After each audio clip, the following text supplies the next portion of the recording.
Alexandre Sali, sou presidente do Sindicato dos Policiais Federais no estado de São Paulo, o Sindipolf-SP. Nosso sindicato está recebendo a visita do nosso ilustre amigo, companheiro que atua na área de segurança pública na Carolina do Norte, Marcos Bonfim. Marcos, seja bem-vindo ao nosso sindicato. Muito obrigado. Gostaria que você se apresentasse aí para o nosso pessoal. Tá bom. Como ele disse, meu nome é Marcos Bonfim, já moro nos Estados Unidos há 30 anos, sou chefe de polícia da King Special Police em Carolina do Norte e é uma honra para mim estar aqui com nossos amigos policiais aqui no Brasil, trocando informações, aprendendo um com o outro. Obrigado pela sua presença aqui. E a intenção desse bate-papo é mostrar um pouco para vocês a diferença entre a Polícia Federal Brasileira e o FBI, algumas nuances que hoje nós, policiais federais, defendemos, a PEC 361, que é a PEC do FBI, por exemplo, e o Marcos tem muita experiência nessa área para trazer um pouco desse conhecimento para que vocês possam entender qual o benefício que isso trará para a Polícia Federal no Brasil. Marcos, você pode falar um pouco para a gente como é a carreira na polícia lá na Carolina do Norte, no sistema de investigação, como é que ele se inicia, como que o policial ele entra para o departamento e ele galga postos dentro dela? Falar um pouco sobre será um prazer imenso. Todos nós lá em Carolina do Norte, na maioria dos estados, inclusive no governo federal, é uma carreira única, né? Você entra como um policial e você vai se desenvolvendo com a sua habilidade, suas aptidões, se especializando em áreas e ocupando cargos de acordo com a tua capacidade intelectual, profissional, sempre procurando servir a comunidade cada vez melhor. Correto. Até para a gente ter uma visão dentro do nosso sistema de investigação, hoje dentro da Polícia Federal, na Polícia Civil também é comum isso acontecer, você tem policiais formados nas mais diversas áreas, mas ele não é necessariamente colocado na investigação daquilo que ele tem conhecimento da sua formação. É assim lá onde você trabalha, eles procuram priorizar a formação do policial. Então, a grande prioridade nossa lá primeiro que não existe concurso público, né? Você coloca a sua aplicação e nós vamos procurar buscar aquele profissional que se enquadre no melhor perfil daquela função. Então, você entrou como policial, você faz academia em Carolina do Norte, são 618 horas, e após você fazer a academia, você é certificado pelo Estado, todos nós somos certificados pelo Estado, tá? E você também podendo no futuro mudar de departamento sem concurso público, tá? Então hoje eu pertenço a King Special Police, mas se eu quiser trabalhar para a cidade de Monroe, eu posso trabalhar, se eu quiser trabalhar para o xerife, é só eu colocar a minha aplicação. O investimento no profissional, no policial é muito grande para que ele se desenvolva dentro da própria estrutura. Em Carolina do Norte, hoje nós temos 3.570 chefes de polícias, tá? E todos nós somos independentes um do outro. Inclusive, nós temos 57 polícias especiais, que seria a polícia privada, tá? Que nós temos o mesmo poder, a mesma formação. Haja visto quem quiser entrar no meu web, ver lá o meu currículo todo, com treinamento do governo federal, estadual, etc, etc. Então, na medida que o tempo vai passando, você vai se aperfeiçoando, quando abre uma vaga, por exemplo, para sargento, todos os policiais podem colocar sua aplicação. E o próprio departamento vai fazer a avaliação e vão te entrevistar como se fosse um emprego novo. Aí você conquista aquela posição, né? E aí é por seu mérito, não é concursinho que você vai lá, porque você está sendo avaliado naquilo que você fez enquanto era policial. Pela sua experiência, exatamente, pela sua formação. Então vou dar um exemplo. Vamos supor que você quer se especializar na área de trânsito, tá? Todos nós fazemos a mesma atuação, mas você quer se especializar na área de trânsito. Aí abriu uma vaga de sargento naquela divisão. A primeira coisa que o comando vai ver, quais foram os seus treinamentos, o seu envolvimento durante esses 3, 4 anos como policial na área de trânsito. Então, eles vão saber se realmente você tem vocação para aquela área, você tem paixão pelaquela área, ou você quer aquela função, que quando você conquista aquela função, você tem um carro bacana, não tem um carro que não tem um nome de polícia, é um carro, vamos dizer assim, que não é descaracterizado, é um carro super novo. Então a gente procura descobrir qual é a motivação que o cara quer aquela posição. Se for motivações por vaidade, por poder, isso tudo, a gente vai eliminando. A mesma coisa a SWAT, não é? Então a primeira preocupação, por que o cara quer ser especializado em SWAT? Aí nós vamos no fichário dele, durante esses anos, que ele aplicou para estar naquela posição, quantas vezes ele gastou tempo no stand treinando? Quantas vezes durante o patrulhamento houve troca de tiro e ele quis ir lá participar? Então tudo isso é analisado, né? Você chama aqui de meritocracia. Meritocracia. Pois é, então isso é muito importante para nós, porque nós queremos colocar pessoas certas, com motivação certa, no lugar certo. Correto. Tá? E isso é extremamente importante para nós, é o que nós focamos. A mesma coisa é liderança, né? Você pode ser... Aliás, você é advogado também, só você é doutor também. Pois é. Então você pode ser formado em direito, mas você não tem paixão pelo... Você prefere ser policial. Né? Então são essas coisas que a gente vai tentando diferenciar para colocar. Agora você tem paixão por liderança, você tem paixão em desenvolver pessoas, em treinar, e nós vamos focando e tentando desenvolver as pessoas e colocando em posições naquilo em que os seus subordinados te respeitam, porque você conquistou. Você não passou em concurso, você não foi posto lá, você conquistou aquela posição. E isso, dentro de um contexto profissional, psicológico, inclusive, para todos que estão dentro do contexto, é extremamente importante para a tua liderança. Sem dúvida, sem dúvida. Bom, Marcos, essa questão de meritocracia é muito importante em todas as polícias, na área de segurança pública. O policial tem que estar motivado, e a forma dele trabalhar motivado é ele ter o seu trabalho reconhecido, e a meritocracia busca isso. A PEC 361, a PEC da FBI, ela visa corrigir essa distorção que tem hoje na Polícia Federal, que é a falta da meritocracia. Eu queria te fazer uma outra pergunta. Aqui no Brasil nós temos uma figura no sistema de investigação, que é a figura do delegado de polícia.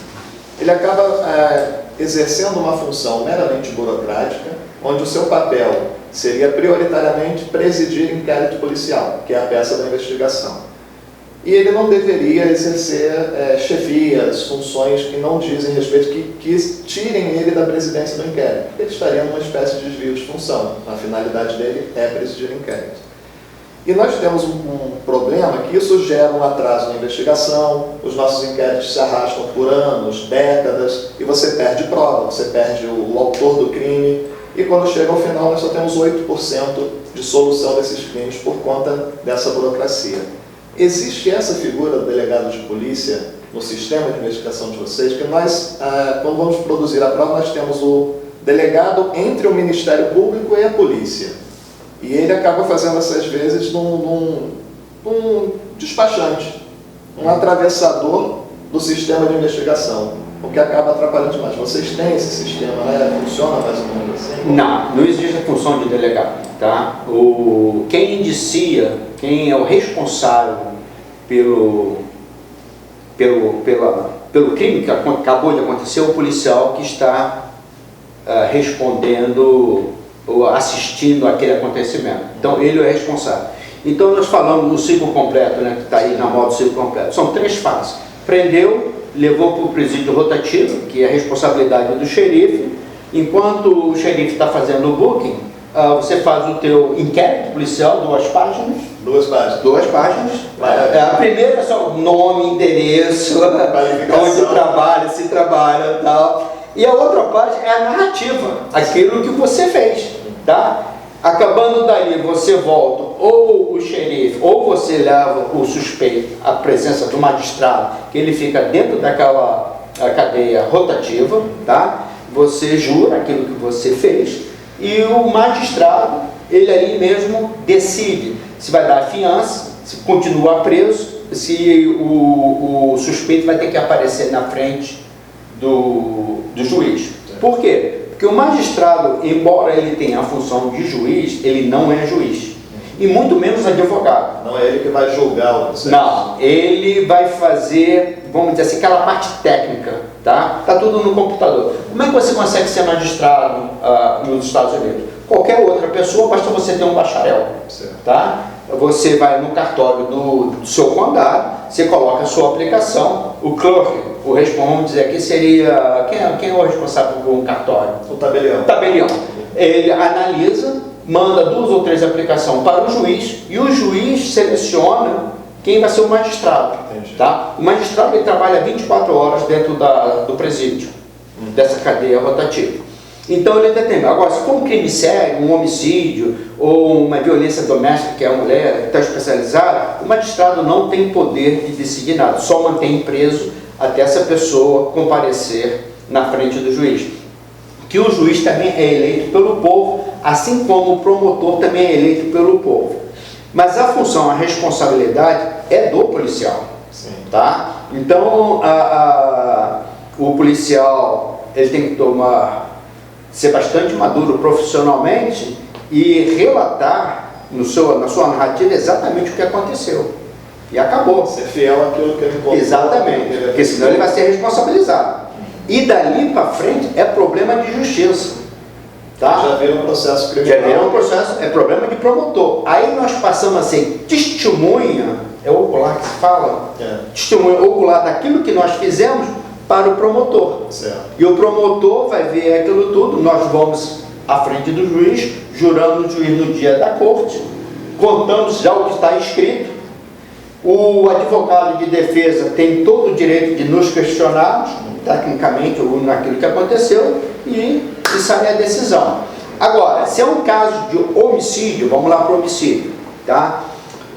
O policial que responde a chamada, detector que houve um homicídio, a primeira função dele é isolar a área vamos dizer assim, mais larga, no espaço maior possível. Depois a gente vai reduzindo para que a área não seja contaminada, e tudo que acontecer naquele momento, ele é o responsável. Qualquer pessoa que cruzar aquela linha amarela, a responsabilidade é do polícia, até mesmo do chefe de polícia. Sim. E normalmente o chefe de polícia ele não quer cruzar aquela linha. O porquê? Porque se ele cruzou aquela linha, ele vai ser catalogado e ele vai ter que aparecer à corte. E chefe de polícia não gosta de ir na corte. Não é muito diferente da não gosta. Não gostou mais de um ar-condicionado. Tá? Então isso é responsabilidade. Bom, então esse policial fez a parte dele, aí nós vamos trazer pessoas que também são policiais, que são especializados em entrevista, são especializados em crimes, por exemplo, se é violência doméstica, nós trazemos uma pessoa que é especializada em violência. Se é homicídio de tiro, nós procuramos especializar profissionais naquela área e ele passa a ser o responsável pela investigação. Se o suspeito não for pego na hora ou não temos, vamos dizer assim, o suficiente. Então nós trazemos ele passa a ser o líder daquele crime que aconteceu. O crime scene seria a perícia, ela vem e faz todos os estudos e todas as informações são fornecidas para esse detetive, que seria um detetive, informando. Agora todo mundo vai à corte, desde o policial que respondeu, todo mundo vai ter que ir lá na corte, na presença do juiz. E então nós temos essas pessoas que inclusive são especializadas a tirar a verdade da pessoa. Então nós sabemos da maneira que você olha, que você se veste, que teu posicionamento, se você está mentindo ou não. E tudo isso esse pessoal especializado sabe como usar essas técnicas para... Agora, o policial de rua, um dia ele tem o direito de ser detetive. Certo. É só ele começar a se especializar durante a sua carreira, quando tiver uma abertura para detetive, ele coloca a sua aplicação. Então, mas é policial, ele não é nem sargento, nem capitão, nem nada. É um policial comum. Agora, dentro daquele departamento, dentro daquele setor, tem um sargento, que é especializado em homicídio. Tem um capitão, qual é a função desse pessoal? Supervisionar. Entendi. Quando você tem a definição do suspeito, você já sabe que é suspeito, o que nós fazemos? Nós vamos no magistrado, pedimos ao magistrado a ordem de prisão, vamos prender a pessoa, dali para frente, meu amigo, é promotor de justiça. Perfeito. Tudo que nós fizemos, passamos para o promotor, e tudo que nós fazemos, o advogado de defesa tem direito. Até mesmo uma anotação na rua que você fez num papelzinho tem que estar no processo. Tá? Tá lá anotado, porque o advogado de defesa tem esse direito. E aí, mas isso é problema. Aí o que acontece? O promotor tem dúvida? Me chama aqui, Marcos Bonfim, eu preciso falar com ele. Aí entram com a gente vai lá, conversa com o promotor, tal. Se o promotor precisa de algum elemento maior para fortalecer a acusação, olha, eu preciso disso, tem como conseguir? Não tem, vamos lá. Aí a gente vai atrás e vamos trabalhando sempre unido com o promotor. A função do promotor com a polícia, nós é marido e mulher. Nós não podemos viver separados. Uma pergunta que você acabou de falar agora. No curso da investigação, aqui no Brasil, quando se depara numa necessidade de mandado de busca, o policial que está na frente da investigação faz um relatório dele que vai para o delegado, e é o delegado quem pede isso para o Ministério Público. Lá, como funciona? O próprio policial que está investigando, ele vai direto ao Ministério Público conseguir pedir para que ele obtenha isso junto ao juiz? Ele é responsável pelo caso, esse é problema dele. Então não tem uma figura entre o investigador e o Ministério Público? Então o que acontece nessa situação? O departamento, essa divisão de homicídio, eles trabalham muito em harmonia, em conjunto. Essa vaidade, essa competição, vai colocando de lado. Porque o nosso objetivo é achar o assassino que cometeu o crime e colocá-lo na cadeia. Então eles trabalham em conjunto. Então, e normalmente é parceiro. Então você tem um caso, embora eu seja o líder do caso, eu compartilho com você e com o sargento. Então, outro exemplo, nós temos um suspeito que cometeu aquele homicídio. Na lei de Carolina do Norte, toda vez que você entrevista um suspeito, tudo é gravado por câmera, visual e vocal, tá? Tudo é gravado. E por trás daquela sala tem um sargento, tem outros, mesmo não tem um sargento ou capitão, tem sempre alguém olhando, porque são mais pessoas pensando para contribuir para a solução do crime. Então essas coisas, você sabe com quem está falando, isso lá não funciona, não, dá um trauma danado, sabe? Então isso a gente vai botando de lado, porque o nosso objetivo, a nossa satisfação é servir a comunidade e colocar o criminoso na cadeia. E acabou.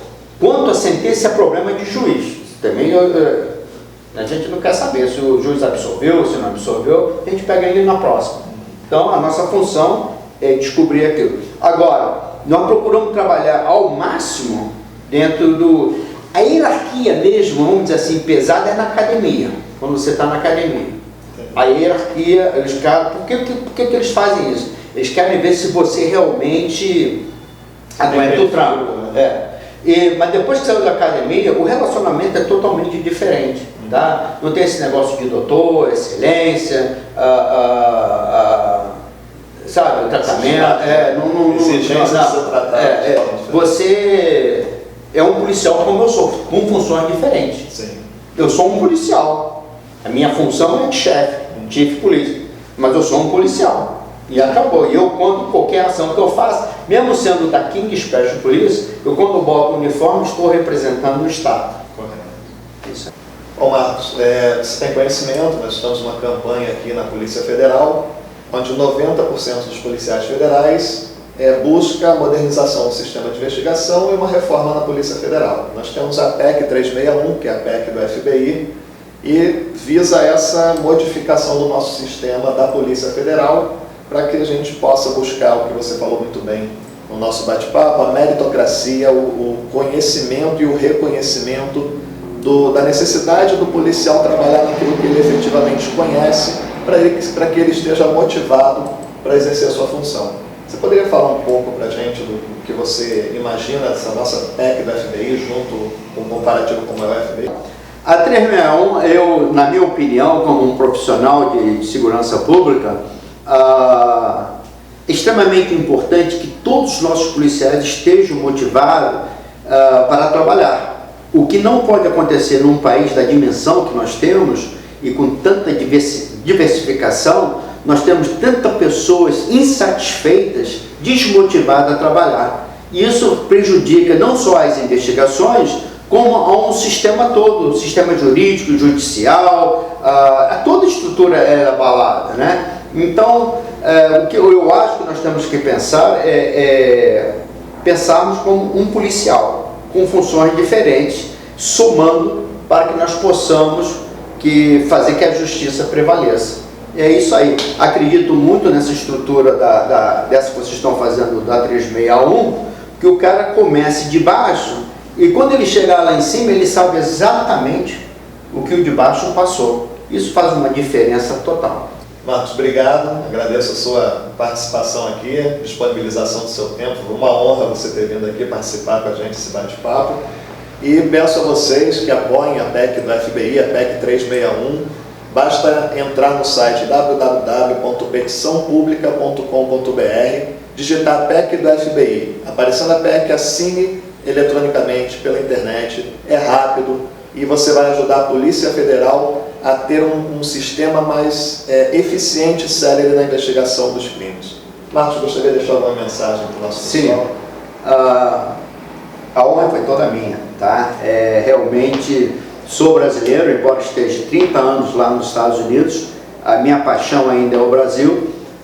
Se eu puder fazer a diferença em estarmos juntos nessa batalha, nessa conquista, porque todos nós somos policiais, independente se você está nos Estados Unidos, está na Alemanha, todos nós somos policiais e vamos combater o crime juntos.